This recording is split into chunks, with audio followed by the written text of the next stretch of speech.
I want to preface this video by saying I am using the 3-minute feature, but that still does not mean I'm going to get to every single look, because with Gaga, that is impossible. That being said, let's get into it. Lady Gaga style evolution. I think a good place to start is 2008, when she had just released The Fame, and on red carpet she was giving very much blonde wig and shocked them.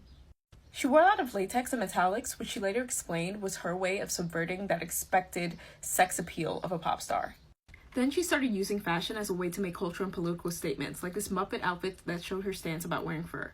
The thing about Gaga is that when it comes to fashion, she leans into the grotesque to tell the truth. So when she wore this sparkly sequin set to the 2009 VMAs and proceeded to cover it in blood, we understood that she was making a statement and a commentary about celebrity culture, and we felt it.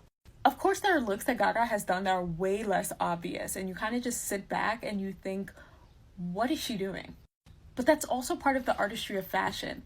It's not always in your face. Sometimes you do have to talk about it and explain it in order for people to understand. And of course, this look at the 2010 Grammys is unforgettable. She stepped out of a literal fame machine that in hindsight, moments like this were launching her into. Had she been wearing something typical like a gown, it would not have been interpreted in the same light. Gaga highly values creativity and the experiential tone her outfits create.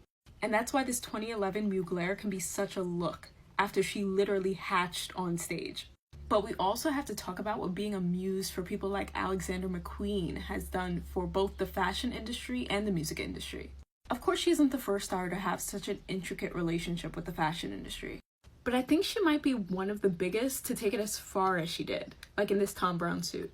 Gaga has this really beautiful way of still having so much control over her image, but still allowing designers to work their creative magic through her, like in this Aliyah dress at the Oscars.